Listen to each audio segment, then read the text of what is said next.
Good IMC. नमस्कार सबको।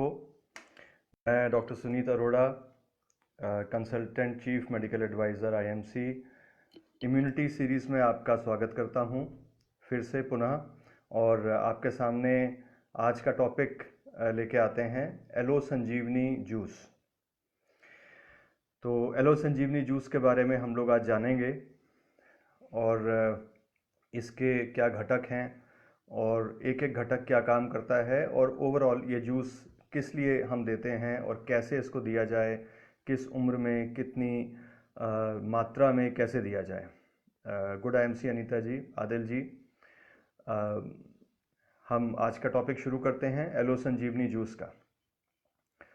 तो एलो संजीवनी जूस आप सबने देखा, परखा, प्रयोग भी किया है और लोगों को पिलाया भी है और खुद भी पिया है और इसका स्वाद तो आप जानते हैं और इसका असर भी आपने देखा। और कुछ जो आयुर्वेद का इसका बेस है कि ये कैसे बना, क्यों बना, ये मैं आपके साथ साझा करता हूँ। तो इसका प्रयोग पहले समझें कि एलो संजीवनी जूस कहाँ कहाँ प्रयोग होता है और क्या क्या करता है शरीर में। तो ये एक संपूर्ण शरीर को ठीक करने वाली चीज़ है और उसके साथ में सभी प्रणालियों को मजबूत करता है। शरीर की प्रणाली मतलब कि जितने भी सिस्टम हैं, जितने ऑर्गन्स हैं, जितने दोष हैं, उनको ठीक करता है। और इसका एक मेन कार्य जो है वो दर्द और सूजन घटाना भी है और ये बहुत उत्तम एंटीऑक्सीडेंट है। एंटीऑक्सीडेंट अब तक हम सब लोग जान चुके हैं और एंटीऑक्सीडेंट के नाते ये फ्री रेडिकल्स कम करता है और हमारे शरीर में अच्छे सेल्स का पुनरुत्थान, अच्छे सेल्स का बढ़ना जल्दी करता है। और ये एंटीऑक्सीडेंट्स होने के साथ साथ एक बहुत उत्तम डिटॉक्स है। डिटॉक्स वर्ड जो आजकल बहुत चल रहा है वो बना है डिटॉक्सिफिकेशन से।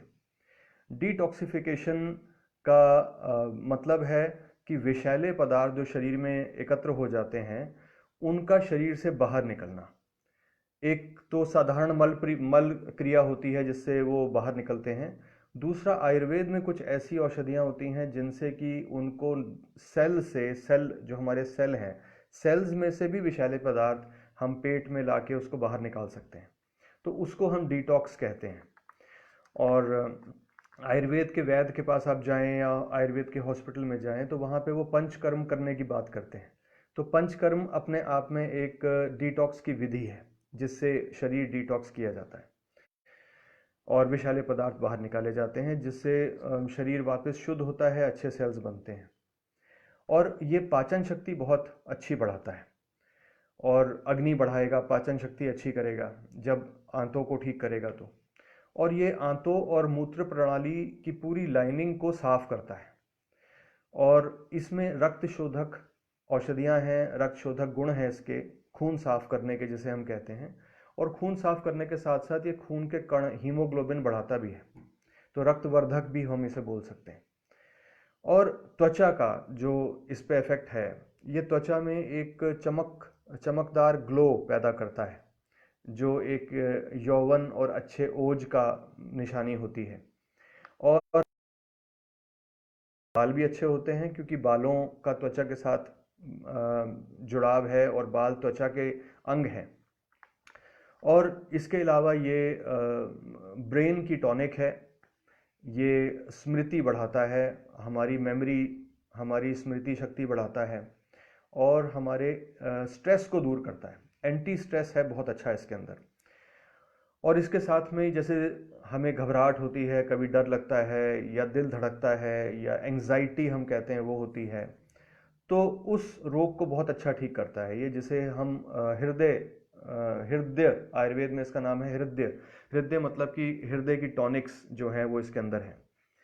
तो इसके साथ में पेट का तो ये मैंने आपको बताया ही है कि बहुत अच्छी औषधि है जिसमें कब्ज कम करता है, अपच जो है शरीर की खाना खाने के बाद का भारीपन वो ठीक करता है और मल त्याग में मदद करता है। मल अच्छा त्यागता है शरीर इससे और सफाई होती है।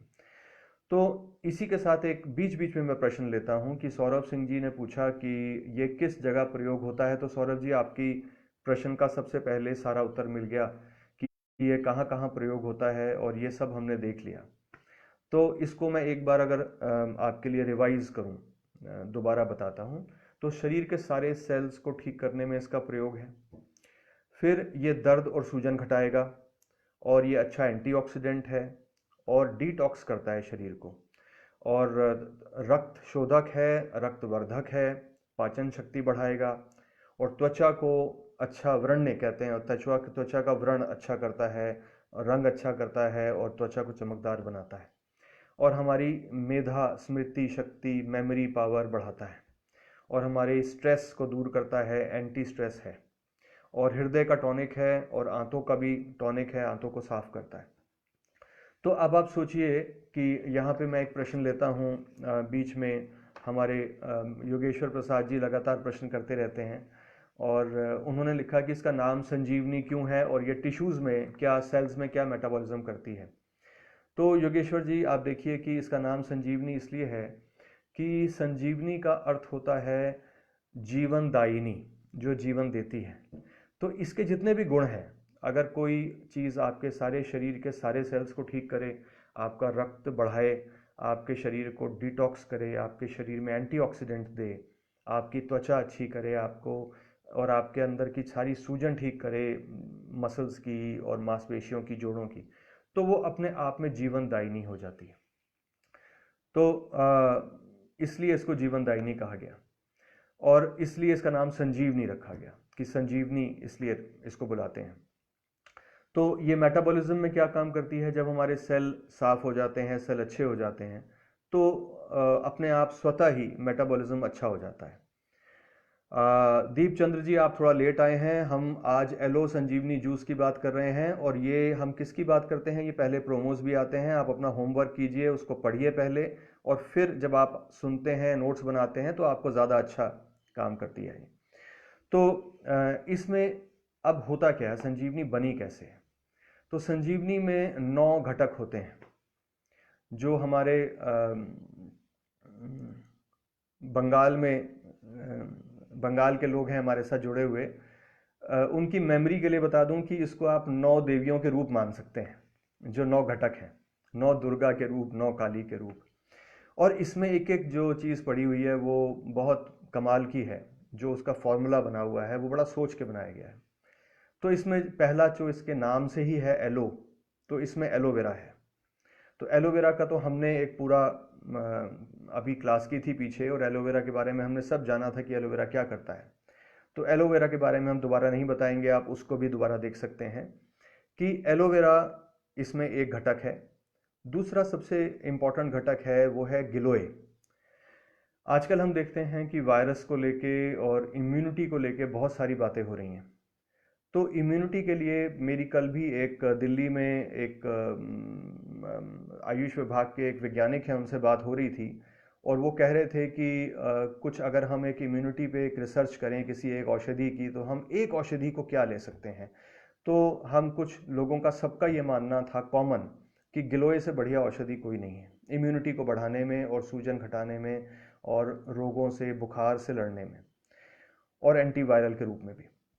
तो इसलिए गिलोय का जो काम है, हम लोग देखते हैं कि गिलोय का काढ़ा हम बना के पीते हैं, चाहे डेंगू हो, हम तब भी डेंगू, उसको डेंगी बोलते हैं एक्चुअली। तो जो हम डेंगू बोलते हैं वो डेंगी में हम डॉक्टर्स बहुत बोलते हैं कि गिलोय का काढ़ा बना के पीजिए। और अब तो आम घरों में इतनी बात हो चुकी है कि जहाँ ज़रा सा भी वायरल होता है तो लोग गिलोय का काढ़ा पीना शुरू कर देते हैं। तो इस बार देखिए कि अगले पिछले 1-2 साल से जब से गिलोय के काढ़े का प्रचलन आया है, गिलोय के जूस लोगों ने पीने शुरू किए, गिलोय के काढ़े पीने शुरू किए, उससे वायरल्स बहुत कम होने शुरू हो गए। और इस बार तो देखिए जब मौसम बदला तो आप सब घर में हैं, अच्छा भोजन ले रहे हैं, और इम्यूनिटी आपकी सबकी अच्छी है, बाहर का खाना नहीं खा रहे, असात्म आहार, गलत आहार नहीं जा रहा, और गिलोय वगैरह आपकी ये सब हमारी प्रोडक्ट्स में है। तो इससे हमारी सबकी इम्यूनिटी बढ़िया है, और हमें रोग नहीं हो रहे, जो है वो अखबारों में, न्यूज़ में दिख रहा है, लेकिन अमूमन आप देखिए कि लोग बड़े अच्छे हेल्दी हैं। तो एक पॉजिटिव साइड है इसकी। तो गिलोय, जिसको टाइनोस्पोरा कहते हैं, ये बहुत बड़ा घटक है इसका, और गिलोय होने की वजह से ये रक्तशोधक है, ये पित्त शामक है। शरीर में जब पित्त बढ़ता है, ज्वर के रूप में बुखार होता है, जलन होती है, हाथ पैरों में जलन होती है, तो उसमें गिलोय बहुत अच्छा काम करता है। और जब कभी बुखार आए या बच्चों को जल्दी खांसी जुकाम वगैरह हो, तो बड़ों को भी कई होते हैं जिसमें नाक बहती रहती है और छींकें आती हैं, इस चेंजिंग मौसम में सीजनल एलर्जी कहते हैं, उसमें गिलोय अच्छा काम करता है। तो गिलोय के सब फ़ायदे हैं, यूज़ हैं। फिर एक और घटक है इसका जिसको हम त्रिफला कहते हैं। तो त्रिफला जो है वो आयुर्वेद का, हम कह सकते हैं कि पहला फॉर्मूला है। आयुर्वेद में बहुत सारे फॉर्मूले हैं जो कि कमाल की औषधियाँ हैं, जो अभी तक भी ये कहा जाता है कि हम लोग पीछे एक वैद्य समुदाय में हम लोग एक कॉन्फ्रेंस में थे, तो एक बहुत नामी वैद्य ने खड़े होके स्टेज पर बोला था कि आयुर्वेद में जितना फॉर्मूला हमें आचार्य चरक और सुश्रुत दे गए, हम अभी तक उसका 30% भी प्रयोग नहीं कर पाए पूरा, और अमूमन 10 से 20% हम लोग उसका प्रयोग करते हैं। तो सोचिए कि कितनी बड़ा खजाना हमारे पास अभी भी पड़ा हुआ है। और त्रिफला जिसे हम कहते हैं, तो वो 3 चीज़ों से बनता है, हरड़, बहेड़ा और आंवला। और इसका जो फॉर्मूला है ये अपने आप में बड़े कमाल की चीज़ है। आप देखिए कि आंवला जो होता है वो सारे शरीर की जो खून का संचार है, सर्कुलेशन है, उसको ठीक करता है, उसकी इम्यूनिटी बढ़ाता है। तो हमारी जितनी नाड़ियाँ खून की हैं उनको मजबूत करता है, उसकी इम्यूनिटी बढ़ाता है, खांसी जुकाम से हमें हेल्प करता है लड़ने में। और जो हरड़ है, हरड़ नीचे का जो पेट है, आप समझिए ना, बड़ी आंत, उसकी महा औषधि है। और जब ये वहाँ से मल त्याग अच्छा होता है और आपका पेट साफ होता है, आपको एक डिटॉक्स करता है हरड़, और उसके साथ में खून भी साफ करता है और आपके बहुत सारे रोग ठीक करता है। इसको हम लोगों ने रसायन भी बोला, आंवला को भी रसायन बोला, हरड़ को भी रसायन बोला। और दूसरा है बहेड़ा, तीसरा। तो बहेड़ा जो होता है, इसका मुख्य काम हमारे फेफड़ों को ताकत देना और हमारी श्वास प्रणाली को ताकत देने का होता है। तो आप देखिए कि आंवले से तो हमारा सारा शरीर का खून का दौरान ठीक हुआ, बहेड़े से हमारा श्वास प्रणाली, फेफड़े और श्वास प्रणाली ठीक हुआ, और हरड़ से हमारी आंतें ठीक हुई। तो ये तीनों, वात, पित्त और कफ, तीनों को ठीक करने वाले हैं और त्रिदोष हर हैं, इसलिए इनको त्रिफला को भी परम रसायन बताया गया। तो अब त्रिफला अपने आप में एक बहुत अच्छा डिटॉक्स भी है, एक एंटीऑक्सीडेंट भी है, पाचन शक्ति भी बढ़ाएगा और आपका टॉनिक भी है। और जिनका वजन भी बढ़ा हुआ है वो लगातार लेने से, उनका त्रिफला लेने से, उनका कहीं भी जिसमें त्रिफला और गिलोय होता है, एलोवेरा होता है, उससे हल्के हल्के उसकी चर्बी घट जाती है, जो एक्स्ट्रा चर्बी होती है। ऐसा नहीं कि पतले लोग और पतले हो जाएंगे, लेकिन जो ज़्यादा चर्बी हमने इकट्ठी की है बड़ी मेहनत से, आलू की टिक्कियाँ और कचौड़ियाँ खा खा के, वो कम हो जाती है। और एक इसमें और घटक है, ये हमारे 3 और 2 5 घटक पूरे हो गए, एलोवेरा, गिलोय और हरड़, बहेड़ा, आंवला। फिर छठा घटक है इसमें व्हीट ग्रास। व्हीट ग्रास होता है जब गेहूं के ज्वारे निकलते हैं, तो उन ज्वारों में बहुत सारे मिनरल्स, बहुत सारा क्लोरोफिल तत्व होता है, तो उन ज्वारों का जूस बनाया जाता है, व्हीट ग्रास जूस जिसे कहते हैं। तो जो व्हीट ग्रास है, वो उसको हम लोग उसको विदेश में, यूएसए में उसको ग्रीन ब्लड बोलते हैं, हरा खून। हरा खून ग्रीन ब्लड इसलिए बोला जाता है कि वो खून में पूरी अच्छा रक्त शोधक सफाई कर कर और खून की मात्रा बढ़ाता है, यानी कि खून में हीमोग्लोबिन बढ़ाता है, आपके रेड सेल अच्छे करता है। और इसलिए वहाँ पे विदेश में इसका बहुत प्रचलन व्हीट ग्रास का कैंसर के रोगियों को दिया जाता है ये, और थैलेसीमिया के रोगियों को जिनका खून नहीं बनता या लगातार इनको एनीमिया रहता है, उनमें व्हीट ग्रास काफ़ी दिया जाता है। तो व्हीट ग्रास का एक इसमें प्रयोग है जो खून साफ करके रक्त कण बढ़ाएगा, खून बढ़ाएगा। फिर इस 7वां जो इसमें घटक है वो अश्वगंधा है। तो अश्वगंधा जो है वो अपने आप में एक बड़ी उत्तम औषधि है और उत्तम रसायन है। रसायन का मतलब हुआ टॉनिक्स। तो अश्वगंधा कहाँ काम करता है, देखिए, अश्वगंधा के नाम में जैसे है तो उसका अर्थ है कि उसकी जड़ है, एक पौधा होता है जो हमें आम जंगली जगह पे मिलता है। उसकी जड़ जो होती है मोटी सफ़ेद, जब हम उसको घिसते हैं तो उसमें घोड़े की गंध सी आती है। जैसे हम घोड़े के अस्तबल में जाएं तो एक घोड़ों की गंध होती है, तो वो घोड़े की गंध सी आती है उसमें, तो इसलिए उससे पहचान करने के लिए उसका नाम रख दिया गया अश्वगंधा, ताकि एक आम जब कोई उसको एकत्र करने जाए तो उसकी गंध से पहचान ले कि क्या है। तो उसकी जड़ जो है वो प्रयोग होती है। जड़ में नेचुरल प्राकृतिक स्टेरॉइड होते हैं जिसको स्टेरोल बोलते हैं। उनका काम क्या होता है कि वो हमारे शरीर में जितना सेल कमज़ोर है उसको मजबूत करता है, ख़ास तौर से मांसपेशियों के सेल्स को अच्छा करता है। तो जहाँ पे मांसपेशियाँ कमज़ोर हैं, जैसे कि हमने कहा कि किसी बीमारी से कोई व्यक्ति उठा और उसकी कमज़ोरी है मांसपेशियों की, वो उठ के चल फिर नहीं पा रहा ज़्यादा, तो उसमें अश्वगंधा बहुत अच्छा काम करता है।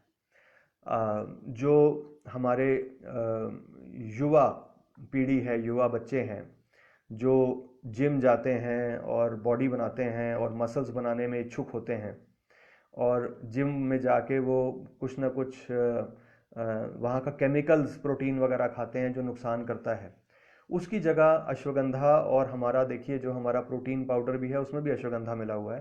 तो अश्वगंधा का प्रयोग यही है कि वो हमें ताकत देता है, हमारी मसल्स को, हमारी मांसपेशियों को ताकत देगा। और एक और अश्वगंधा का प्रयोग बहुत अच्छा है जो इम्यूनिटी बढ़ाता है। अश्वगंधा इम्यूनिटी बढ़ाएगा और हमारी रोगों से लड़ने में, ख़ास तौर से जो खांसी ज़ुकाम और श्वास के रोग हैं, जैसे कि दक्षिण भारत के वैद्य जो हैं वो अश्वगंधा को सांस के रोगों में, श्वास दमे के रोग में बहुत देते हैं, बहुत प्रयोग करते हैं। तो वो वहाँ पे दमे के रूप में इसकी औषधि प्रयोग ज़्यादा है। तो इसलिए अश्वगंधा का प्रयोग जगह है। आप देखें, मसल्स को बढ़ाना, मांसपेशियों को ताकत देना, शरीर को ताकत देना, और बुढ़ापे को रोकना, और उसके साथ में श्वास, आपकी फेफड़ों को ताकत देना, ये सब चीज़ों का अश्वगंधा का प्रयोग है। फिर इसमें दो और बहुत कमाल की चीज़ें हैं जिससे ये कंप्लीट होता है, जिसे हम संजीवनी कहते हैं। एक है अर्जुन। अर्जुन का पेड़ हम देखते हैं लगा होता है सड़कों के किनारे, खेतों के किनारे, खेतों में। तो अर्जुन का वृक्ष जो है उसकी छाल का इस्तेमाल होता है, और अर्जुन की छाल जो है ये ऋषि मुनियों ने पहले देखा कि ये बहुत उत्तम हृदय टॉनिक है, हार्ट की टॉनिक है। तो जो इसकी छाल जो है अर्जुन की, इसको आयुर्वेद में दूध में उबाल के पिलाया जाता है, और इसको हृदय रोगियों को दिया जाता है जिनका हृदय कमज़ोर होता है, उनके हृदय को ताकत देने के लिए। लेकिन जिनको हृदय रोग नहीं है, जो बिल्कुल स्वस्थ हैं, उनको अर्जुन की क्या ज़रूरत है? तो अर्जुन क्या करता है कि हृदय को बल देता है। जैसे कि अगर आपकी आयु 40 साल की है तो आपका हृदय भी तो 40 साल का है, तो 20 साल का नहीं है, और आगे आने वाले समय में हृदय 50 साल का होने वाला है, 20 का नहीं होने वाला। तो हृदय एक ऐसी पंप है जो लगातार 24 घंटे आपके एक सेवक की तरह बिना आराम किए, एक सेकंड का आराम किए, आपकी ड्यूटी, आपकी सेवा करता रहता है, धड़कता रहता है, वो ब्लड पंप करता रहता है। तो उसकी ताकत के लिए, उसकी अपनी मांसपेशियों की ताकत और खून की नाड़ियों की ताकत के लिए अर्जुन बहुत अच्छी औषधि है। और दूसरा अर्जुन का एक और प्रयोग है जो हृदय के अलावा आयुर्वेद में इस्तेमाल होता है, जहाँ पे हड्डियों की कमज़ोरी है, जिसे हम ऑस्टियोपोरोसिस कहते हैं, कि हड्डियाँ कमज़ोर हो गई और बुढ़ापे में उसमें जल्दी हड्डी टूट जाती हैं, या किसी का कैल्शियम और विटामिन डी कम हो गया और हड्डियाँ कमज़ोर हो गई, तो उसमें अर्जुन जो है वो हड्डियों को मजबूत करेगा, हड्डियों में ताकत देगा, और हड्डियों का भारीपन बढ़ाएगा। तो ऑस्टियोपोरोसिस को ठीक करता है अर्जुन। जो इसमें 9वां तत्व है वो है ब्राह्मी। ब्राह्मी जो है वो सबसे बड़ा मेद्य रसायन है, वो ब्रेन टॉनिक है। तो जहाँ पे मेमोरी की प्रॉब्लम है, चाहे बच्चों में, बड़ों में ज़्यादा, जो स्ट्रेस की वजह से मेमोरी का इफेक्ट आता है, उसमें ब्राह्मी बहुत अच्छा काम करता है। और स्ट्रेस दूर करने में भी अश्वगंधा और ब्राह्मी मिलके बहुत बढ़िया, बहुत उत्तम है। जहाँ पे हमें स्ट्रेस हो या तनाव रहता है, जिसको ज़्यादा सोचने की आदत है, जिसका दिमाग का काम ज़्यादा है, उनमें अश्वगंधा और ब्राह्मी एक उत्तम रसायन माने जाते हैं।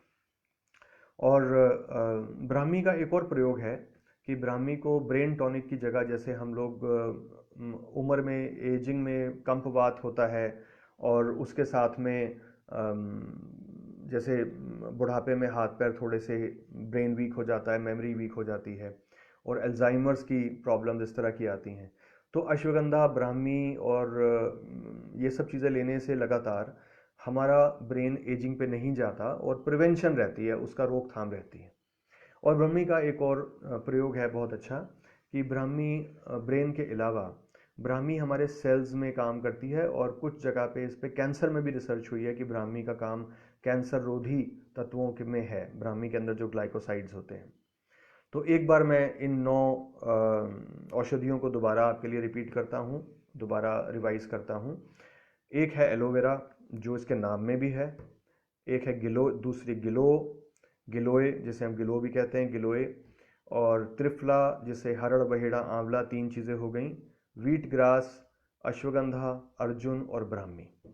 तो इन सब का मिश्रण एक जूस के रूप में, आप देखिए कि इसमें बहुत सारी चीज़ें हैं जो जूस के रूप में ज़्यादातर कोई कंपनी नहीं बनाती और कहीं अवेलेबल नहीं होते। जैसे कि अर्जुन का जूस कहीं नहीं मिलेगा, आप ढूंढें तो नहीं मिलता। अश्वगंधा का जूस नहीं मिलता, वीट ग्रास का मिल जाता है, त्रिफला का मिल जाता है, गिलोय का, लेकिन इन अश्वगंधा का जूस, अर्जुन का जूस ये नहीं मिलते, ब्राह्मी का जूस नहीं मिलता और गिलोय का जूस कम मिलता है। तो ये जब चीज़ें जूस के रूप में आती हैं, और वो जूस भी ऐसा जिसका स्वाद ऐसा है कि एक बच्चा भी पी सकता है। अब त्रिफला थोड़ा कड़वा होता है, गिलोय काफ़ी कड़वी होती है, लेकिन ब्राह्मी में भी कड़वाहट है, लेकिन आप देखिए जूस में कड़वाहट नहीं होती। वो एक ऐसी विधि से बनाया हुआ है कि उसको बच्चे भी सेवन कर सकें, महिलाएं भी कर सकें, जो स्वाद की बहुत पारखी होती हैं महिलाएं, तो उसमें इसका स्वाद अच्छा है और आप पिला सकते हैं। अब इसकी मात्रा की बात आती है कि किस उम्र में और कैसी मात्रा दी जाए। तो क्योंकि इसमें एलोवेरा है, इसलिए जो हमने एलोवेरा के चैप्टर में भी आपको बताया था कि सिर्फ प्रेगनेंसी में, जहाँ पे गर्भावस्था है, वहाँ पे इसका प्रयोग ना किया जाए, क्योंकि एलोवेरा है। एलोवेरा को हम लोग बचाते हैं, प्रेगनेंसी में नहीं देते। और क्योंकि त्रिफला भी है, पेट साफ करने वाला है, तो हम सिर्फ प्रेगनेंसी में मना करते हैं कि गर्भावस्था में इसका प्रयोग ना करें। और उसके अलावा सारे वय में 3-4 साल की उम्र से, 5 साल की उम्र से सोचिए, 5 साल से 100 साल तक किसी भी उम्र में इसका प्रयोग किया जा सकता है। बच्चों में हम इसको 1 चम्मच प्रतिदिन या 1 चम्मच दिन में 2 बार से शुरू कर सकते हैं। और जो बड़े बच्चे हैं उनमें 2-2 चम्मच दे सकते हैं, जिसको हम 10 से 15 ml कहते हैं। और जब हम 18 के ऊपर की बात करते हैं तो वो वयस्क या 45 किलो के ऊपर या 18 के ऊपर जब हम कहते हैं कि उम्र हो गई या वजन हो गया, तो पूरी एडल्ट डोज हो जाती है। तो एडल्ट डोज इसकी जो है वो वैसे तो 30 ml है जो निर्धारित है, 30 ग्राम 30 ml जो इसका नाप है सुबह शाम लेने का। लेकिन मेरा अपना एक निजी प्रयोग ये होता है कि आयुर्वेद हमेशा अच्छा काम करता है जब हम शुरू में उसकी डोज हाई देते हैं, बढ़ाते हैं। तो वो है जैसे कि हम पहली बोतल अगर हम कहें तो 50 ml सुबह शाम की मात्रा में 10 दिन में ख़त्म करें। तो जब हम 50 ml की मात्रा लेते हैं सुबह शाम, तो शरीर में एकदम काम करना शुरू करती है और बहुत अच्छे रिजल्ट्स दिखते हैं। और जब वो 10 दिन तक काम कर चुकी होती है, उसके बाद हम उसे 30 ml पे ले आते हैं। और उसके बाद वाली तीसरी, जब हम कहते हैं हम तीसरा कोर्स शुरू करते हैं, तो उसको हम 20 ml पे भी रख सकते हैं। और इसको जब भी शुरू करते हैं तो कम से कम 3 महीने, हम किसी भी रसायन को अगर हम दें तो कम से कम 3 महीने या 100 दिन का एक कोर्स हम मान के चलते हैं कि ये दिया जाना चाहिए। तभी शरीर में उसके अच्छे रिजल्ट्स नज़र आते हैं और रोगों से लड़ने की शक्ति हमारी बढ़ती है इस चीज़ में। तो इसमें मैं 2 और प्रश्न लेता हूं जो बीच में मैंने उत्तर दे दिए हैं, उसके अलावा जो और प्रश्न आए थे। तो सरिता सिंह जी पूछती हैं कि एलो संजीवनी जूस क्या बालों की ग्रोथ में और इन सब चीज़ों में हमें फ़ायदा देगा, हेयर प्रॉब्लम्स में? बिल्कुल सरिता जी, हमने देखा कि जब बालों की ग्रोथ में वीट ग्रास भी काम करता है और अश्वगंधा भी काम करता है और त्रिफला भी बालों के लिए बहुत अच्छा है और अर्जुन भी हड्डियों की ताकत बढ़ाता है। तो इस तरीके से ये बालों की जो ग्रोथ है, पहले तो बालों का झड़ना रोक सकता है, उसके बाद बालों की ग्रोथ में हेल्प करेगा और बाल अच्छे भी होंगे इसमें। लेकिन अगर हम सिर्फ बालों की बात कर रहे हैं तो हमें साथ में ओमेगा के कैप्सूल ज़रूर खाने चाहिए और कैल्शियम्स खाना चाहिए, ताकि और हमें कैल्शियम और ओमेगा मिले जो हमारे प्रोडक्ट्स हैं। और जय सिंह जी पूछते हैं कि जॉइंट पेन्स में इसका क्या योग है, क्या प्रयोग है। तो जय सिंह जी देखिए, जॉइंट पेन्स में जो सूजन रोधी औषधियाँ हैं, जो सूजन घटाती हैं, वो काम करती हैं। और इसमें सबसे बड़ी सूजन घटाने वाली है गिलोय। तो गिलोय का अपने आप में जॉइंट पेन्स की सूजन घटाने में और गठिया वाय में, जहाँ पे हम कहते हैं यूरिक एसिड बढ़ गया, रक्त गठिया, तो रक्तवात, तो उसमें वात रक्त में ये काम करता है। और जब हम कैल्शियम की पूर्ति की बात करें तो आंवले के अंदर प्राकृतिक कैल्शियम है, अश्वगंधा में है प्राकृतिक कैल्शियम, और इस तरह इसके अंदर प्राकृतिक कैल्शियम भी हैं। अगर आप देखें तो अगर ये बॉटल को आप बिल्कुल एक कांच की शीशी में रख लें तो नीचे थोड़ा सा कैल्शियम बैठ जाता है। तो इसलिए जब भी हम इसको अच्छी तरह हिला के यूज़ करते हैं, जितना भी आंवले का जूस है उसमें नीचे कैल्शियम बैठता है, तो उसको हिला के हम सारा कैल्शियम उसमें मिल जाता है। और हम कैल्शियम की पूर्ति के लिए इसको जॉइंट पेन्स में ज़रूर दे सकते हैं जय सिंह जी। लेकिन अगर हमें दिखता है कि कैल्शियम की कमी है जॉइंट्स के साथ, तो हम अपना जो बाकी कैल्शियम का सप्लीमेंट है वो भी ज़रूर दें, और उसके साथ में ओमेगा और जॉइंट्स के जो और प्रॉब्लम्स की हैं वो भी साथ में दें। तो उसके साथ में ये संजीवनी हर तरह की रोग में काम करेगा। और आपने कोई भी और गोली या कैप्सूल अगर आप सप्लीमेंट के रूप में ले रहे हैं, उसके साथ में ये एक कंप्लीट जूस है। अर्चना जी पूछ रही हैं कि सोरियासिस में दे सकते हैं, बिल्कुल दे सकते हैं, क्योंकि सोरियासिस में हम रक्त शोधन की बात करते हैं, तो गिलोय, त्रिफला, ये दोनों सोरियासिस में काम करते हैं। और ब्राह्मी भी सोरियासिस में रिसर्च है कि काम कर रहा है, एलोवेरा भी बहुत अच्छा काम करता है। तो सोरियासिस की जो भी औषधि हैं उनके साथ में हम इनको मिला के देख सकते हैं। तो ये आज का हमारा छठा लेसन था एलो संजीवनी जूस के बारे में। और